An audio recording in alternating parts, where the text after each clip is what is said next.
സൈതാലിയാക്കല്ലേ? ഉസ്മാനെ, എന്നാ എന്റെ അയൽവാസി സൈതാലിയാക്ക് വന്നു? അയാൾ വന്നോ? അയാൾ വന്നിട്ട് ഒരാഴ്ച ആയില്ലേ?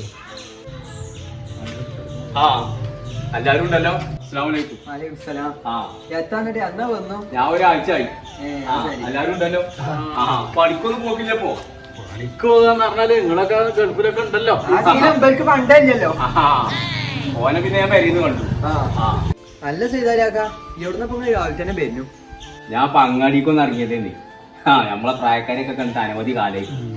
കുഞ്ഞമ്മാക്കാന്റെ അവിടെയൊക്കെ പോയി അയാൾ സുഖല്ല ആൾക്കാണല്ലോ. അല്ല ഞാൻ പോവാണ്. പേരെ കുട്ടികളൊക്കെ വരാറുണ്ട്. അപ്പൊ ഓരോ ഞാൻ വരുമ്പോത്തിനൊക്കെ ഞാൻ അവിടെ ഇല്ലെങ്കിൽ ശരിയാവില്ല. എന്നിട്ട് എന്തൊക്കെയാ വർത്താനം? സുഖല്ലേ? പണിക്ക് പോക്കില്ലപ്പോ? നിങ്ങളൊക്കെ ഗൾഫിലുണ്ടാവുമ്പോ അയാൾക്കുണ്ടോ പണിക്കോയി ശീലം? നമ്മള് പഴയമായി തന്നെയാണ്. നന്നാവില്ലാന്ന് പറഞ്ഞപ്പോ എത്ര കോട്ടണം. അല്ല, ലീവൊക്കെ പൊട്ടാറുണ്ടോ? ലീവോ? റിയാല് കിട്ടി ശീലായ ഇവരുണ്ടോ നാട്ടിൽ നിൽക്കണു? നല്ല സൈതാലിയാക്ക, മുടിയൊക്കെ നേച്ചുകുണല്ലോ. ആകെ നിർത്താനായില്ല നിങ്ങക്ക്? നിർത്തിയടാ. ഇനിയിപ്പോ എത്ര വെച്ചിട്ടാ? ഇനിയൊക്കെ കുട്ടികൾ നോക്കട്ടെ. നമ്മൾ ഇത്രയൊക്കെ ആയില്ലേ. ഇനി പോയിട്ടുണ്ടെങ്കിലേ ഞാൻ അവിടെ ആവുമ്പോ മരിച്ചാനേലും നമ്മളെ നാട്ടിക്കൊന്ന് വരണല്ലോ. അതന്നെ, ഇത്രയൊക്കെ ആക്കിയില്ലേ. ഏതായാലും ഞാൻ പോട്ടെ. കാണാം. ആയിക്കോട്ടെ, ഞാനാ വൈക്കന്നെ. എന്നാ പോരെ. അയാളെ കണ്ടിട്ടേ എന്തോ ഒരു ഏട്ടങ്ങേറുള്ള മാരുണ്ടല്ലോ. ഒരു ഗൾഫുകാര് വന്ന ഒരു ഉസാറൊന്നുമില്ല. എന്റെ കാര്യമൊന്നും പറയണ്ട. മൂപ്പര് വന്നിട്ടേ ഒരാഴ്ച ആയിട്ടുള്ളൂ.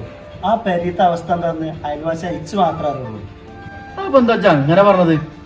അയാളെ ഗൾഫിൽ നിന്ന് വന്നതിന്റെ ശേഷം ആ പെരിയിൽ ഒരു തൊഴിലെന്ന് പറഞ്ഞ് കൊടുക്കൂല. അയാളെ പെണ്ണുങ്ങള്, മക്കളും, പിന്നെ മോന്റെ കാര്യം പറഞ്ഞു വേണ്ട. അയാളൊന്ന് അങ്ങോട്ടും ഇങ്ങോട്ടും തിരിഞ്ഞാൽ തുടങ്ങി ഇല്ലാത്ത കുറ്റം പറിച്ചില്. എന്നും കച്ചറാണ് പെരിയില് തന്നെ.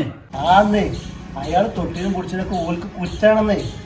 വേറെ ഒന്നുമല്ല, അയാൾ ഗൾഫ് നിർത്തി വന്നില്ലേ, അതിന്റെ ഈറയാണതേ. എന്താലേ മനുഷ്യന്മാരെ കാര്യം. അയാൾ അവിടെ ആയതുകൊണ്ടല്ലേ ആ 4 കുട്ടികളെ കെട്ടിച്ചത്. പിന്നെ ആ പെരയും കൂടി കത്തോതിൽ അയാളാക്കിയില്ലേ. ഇതൊക്കെ ആൾക്കാർക്ക് ആലോചിച്ചണ്ടേ പോലീസ്? പിന്നെ ഇപ്പൊ എന്താ ഓർക്ക് ഇനി വേണ്ടത്? അയാൾ മരിച്ചോളം അവിടെ അങ്ങനെ നിൽക്കും.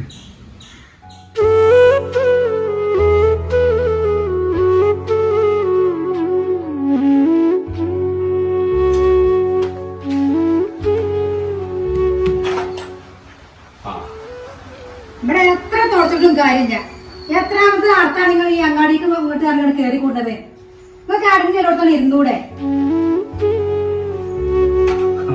മനസ്സിനെ എന്താ ഞാനൊന്ന് ചോട്ടിയെടുത്ത് കൂടി എനിക്ക് ഒരു വട്ടം കൂടി തുറച്ചു വെച്ചിട്ട് ഒന്നും വരാല്ല. പക്ഷെ എനിക്കിപ്പോ കൊറേയൊക്കെ മനസ്സിലായി തുടങ്ങിക്കണു. ഒരാഴ്ച ആയിട്ടുള്ളൂ വന്നിട്ടുണ്ടെങ്കിലും. നിങ്ങൾക്കൊക്കെ കല്യാണത്തിന് ഡ്രസ് കോഡ് അറിയുമ്പോ ഡ്രസ് കോഡ്, നിങ്ങൾ അങ്ങോട്ട് അറിയുമ്പോ അങ്ങോട്ട്. എന്തിനാ ഞാൻ പൈസ അയച്ചു തരാത്തത്? ഞാൻ അപ്പൊ അവിടുന്ന് നിർത്തി പോന്നു. അപ്പൊ അതിന്റെ നീറയാണ് എല്ലാവർക്കും. ഇച്ചത് മനസ്സിലാവുന്നുണ്ട്. അതിനുള്ള ബുദ്ധിയൊക്കെ ഈ തയ്യലുണ്ട് കേട്ടോ. നിങ്ങളൊക്കെ പഠിപ്പിച്ച് ഈ വലിപ്പത്തിലാക്കിക്കണമെന്നുണ്ടെങ്കിലേ അത് ആലോചിച്ചാൽ ബുദ്ധിച്ചുണ്ട്. പക്ഷെ നിങ്ങൾക്കൊക്കെ എന്തുണ്ട്, നിർത്തി ഇങ്ങോട്ട് പോന്നു എന്ന് പറഞ്ഞപ്പോ അല്ല ഈ സ്വഭാവം പുറത്തേ. ഞാൻ ഈ വയസ്സാം കാലത്ത് ഇങ്ങനെ പോയി നിന്നാല് എന്തിനു നന്നിന്നെ? വല്യത്തരം മതി. എന്താണില്ലേ? അതിനകത്ത് കാര്യങ്ങളൊക്കെ ഞാൻ അടങ്ങിക്കാറ്റുള്ളപ്പോ എല്ലാവർക്കും ഞാൻ അടങ്ങി നിൽക്കാത്തോണ്ട് ഞങ്ങളൊക്കെ ഈ നിലയിലെത്തിയത്. അത് മനസ്സിലാക്കണം. ഞാൻ അടങ്ങി നിൽക്കണമെന്നുണ്ടെങ്കിൽ ഈ ഒരു കാണുന്നതൊന്നും നിങ്ങൾക്ക് ഉണ്ടാവില്ലെന്നും മേക്കമ്പ് പറയും. എന്താന്നില്ലേ?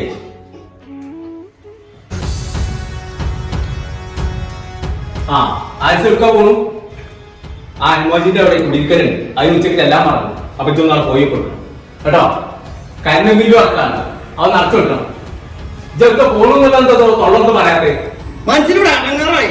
ഒരു ബൈക്കിൽ ഇറങ്ങുമ്പോ എവിടെ പോണു ഒരു ബൈക്കിൽ ഇറങ്ങാൻ പറ്റൂല. നിങ്ങൾ നിൽക്കുന്ന ആ ഗൾഫിൽ കാര്യം ഒരു കുഴപ്പമുണ്ടായിരുന്നില്ല ഇത്രയും കാലം. അതിനിപ്പോ കുട്ടിയെ ഞാൻ എന്നോട് പത്തേ പറഞ്ഞു എവിടുക്കാ പോണെന്നല്ലേ ചോദിച്ചിട്ടുള്ളൂ. നിങ്ങൾക്ക് ഇപ്പൊ എല്ലാവർക്കും ഞാനൊരു ഭാര. എന്താ പറയുക? ആരോടൊന്നും ചോദിച്ചാൻ പാടില്ല, ഞാൻ എവിടെയൊന്നും തൊടാൻ പാടില്ല. എവിടെയൊന്നും ഇരുന്നാലത് കുറ്റം. ചവിട്ടിച്ചളിയാക്കി അതിനും പറ്റും. എല്ലാവർക്കും ഞാൻ ഒരു ഭാര. ഞാൻ വന്നിട്ടാകെ ആഴ്ച ആയിക്കോളൂ. ആ നിങ്ങളോടൊന്നും ഞാൻ ഒന്നും പറഞ്ഞില്ല. എല്ലായിടത്തും ഞാൻ പോയിക്കോ. ആ എന്നാ പോയിക്കോ. ജനക്ക് എവിടെ വേണ്ടി ചെല്ലി പോയിക്കോ. ആ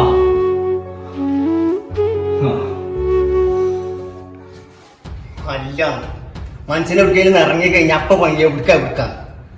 ഗൾഫിൽ നിന്ന് വന്നേ മുതൽ തുടങ്ങി ഭരണം. ആദ്യം ഇമാരുന്ന് പൈസ ഒക്കെ ചോദിച്ചാൽ കിട്ടീനു. ഇപ്പൊ അതും ഇല്ലാണ്ടായി.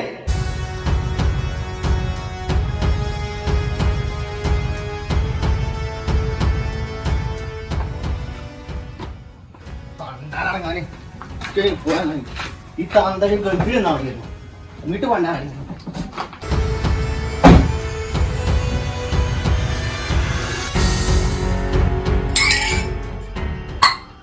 എത്ര മനസ്സിലേക്ക് കണ്ണും കണ്ടൂടെ?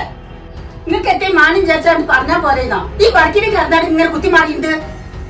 അതെ, ഞാൻ എന്തേലും ചോദിച്ചാൽ ഞാൻ കുറ്റാവും വെച്ചിട്ടാണ്.